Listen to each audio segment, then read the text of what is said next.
maa ngi gis yaa ngi publier. wax ni président assemblée El Malick Ndiaye. ñun ànd sàmm jikko yi. joxuñu ko loi. pour mu dugal ko. benn du ñun ñoo war a jox loi bi El Malick. ñaar waxuñu jox leen loi bi Sonko. c'est dommage. voilà buñ dikkaatee ci kàddu yi nga yëkkati.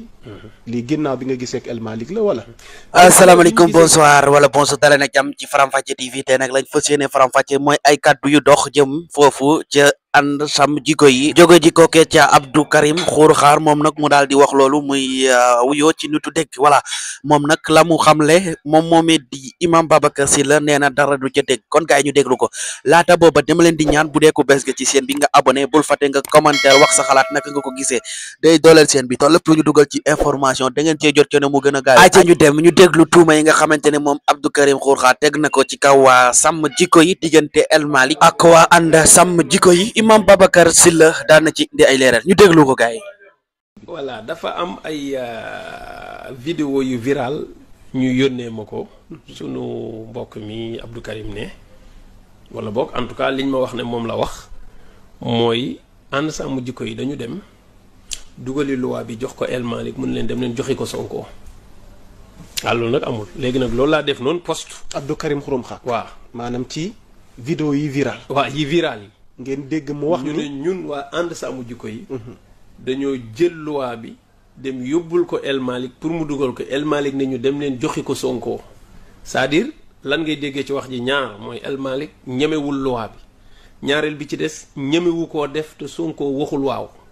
loolu laa déggee ci wax ji parce que après commentaire bi loolu ci jublu wane ne gars yi mënuñ fa def dara sans moom loolu nag wóoruma ndax gars yi danañ def dara sans Sonko xaw ma mais wax ji moom demeewul noonu ñun El Hadj Malick yóbbu luñ ko woon ab loi pour di ko dugal assemblée bu ñuy dugal loi bi dañ ko doxalee nii ñun projet de loi lañ gën a bëgg El Malick dañ ko doon gisi en tant que président assemblée nationale nekk deuxième autorité ci réew mi comme nin sàkkoo gis président gis premier ministre pour waxtaan ak ñoom ci loi bi mais yaa Moussa ñun duñu ay député ñun mënuñoo dugal loi c'est-à-dire ñun El Malick ci boppam sax ñun bu ñu jëloon loi bi ñëw di ko dugal daf ñu war a dàq ci biti parce que amul lenn lu ñu may ñun ñu mën a taxaw naan ko El Malick loi kii prérogative c'est-à-dire kon wax boobu xel sax mënu ko nangu bon gisi bi nu ko gisi dañu dem di waxtaan ak moom en tant que koo xam ne yaa ngi assemblée ñu soxla expérience ba mu fa jot a am ñaareel bi ci des mu may ñu ay conseil ñetteel bi bind nañu lettre d'audience ci Sonko te jàpp nañ ne ko jege la ñun biñ demee ñun ñoo ko demandé ne ko soxla nañ nga def benn link nga wax premier ministre soxla nañ audience mu facilité mu ne waaw dinaa ko def ok ñu ne ko soxla nañ ko ci président mu ne amul benn problème su ma paree dinaa ci dox ay jéego c'est-à-dire loolu ñun ñoo ko sàkku ci moom parce que xam ne ne du ñun ñoo jox El Malick mais comme alquran def ne watul buyuuta min abwaabiha jaadu na dañu war a dem assemblée après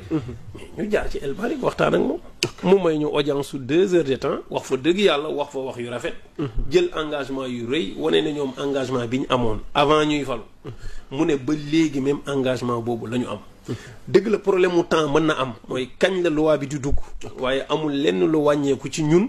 yéene bi ñu amoon ci xeex bii ñuy def dugg sax ci yeneeni waxtaan yu bare yu sori yoo xam ne day wane ne mbir mi ñoom dañoo nangu ne lii luñ war a teg ay daan la loolu moom wane na ko ci jataay ñun nag nee nañ ko dugal nañ audience parce que bu ñu sañoon Ousmane Sonko mi ko diggee woon ak président de la république ñoom lañ koy teg seen loxo gis nga bu nekkee projet de loi kooku day jàll ni lettre ci poste ñun dañuy toog def nii suñuy loxo bu ko président demandé bu ñëwee day jàll parce que ñooy majorité assemblée nationale suñ ko mënul am nag ci la ñuy door a wuti député ca assemblée ba te su boobaa duñ dem ci El Malick dañuy dem seeti benn député ca assemblée ba te El Malick wax nañu lu mel noonu nee na moom ay loi bi duggoon na fi ñu boole ko duggaat ñu boole ko ñun nekkoon ci boole ko ay loi yéen ay seet su dee groupe parlementaire bi fi nekk majoritaire moom ngeen dem seeti président bi jox ko bu indee tamit bu ñëwee dama ko yóbbu ci bureau ba ñu saytu ko yóbbu ko plénière ñu saytu ko bu waree jàll mu jàll su dee beneen député ngeen taamu moo xam ci opposition la nekk moo xam fu mu nekk su ngeen ko joxee bu indee tamit c'est la même chose laa koy def li ma war mooy ma jël ko jébbal ko bureau bi ñoom ñu saytu loi bi li ci règle yi wax ñu saytu ko bu paree ñu jàllale plénière buy jàll mu jàll amuñ benn problème mais ñun nag ñu ne ko mais du tere ñu jaar fan war a jaar parce que Sonko mënu laa dig ne la